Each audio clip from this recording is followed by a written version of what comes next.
Entre Europe et Afrique, l'histoire de Malte se mêle à celle des peuples qui s'affrontèrent pour contrôler la Méditerranée. À peine l'homme a-t-il maîtrisé la mer qu'il cherche à s'emparer de l'archipel. Des Phéniciens aux Anglais, en passant par les Romains, les Arabes ou les chevaliers de l'ordre, pas un conquérant n'a ignoré son importance.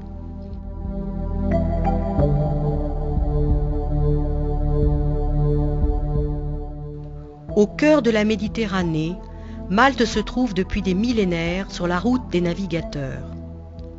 À la fois isolée et au carrefour de nombreuses nations, à la croisée de deux continents, kaléidoscope de toutes les civilisations, Malte conserve les traces grandioses de son passé glorieux.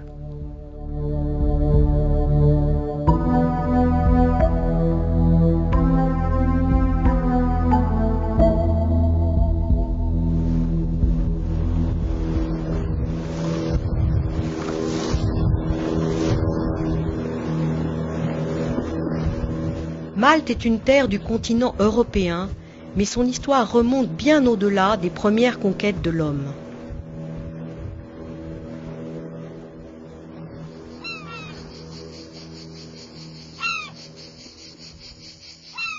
Archipel d'une superficie totale de 350 km², on peut trouver une concentration sans pareille d'édifices et temples monumentaux datant d'une époque précédant Stone Age et les pyramides, des ornières énigmatiques, des sculptures élaborées et des outils de l'âge de bronze.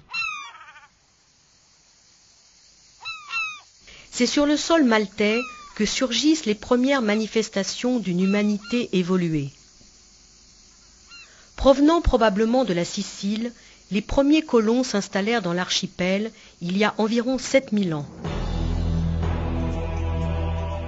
Le temple d'Agarkim est celui des plus aboutis de tous les temples mégalithiques de l'île, de par sa situation géographique dominant la mer.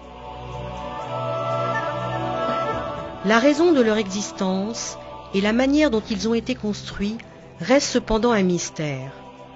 Comment ces blocs de pierre, pesant plusieurs tonnes, ont-ils pu être déplacés et soulevés ?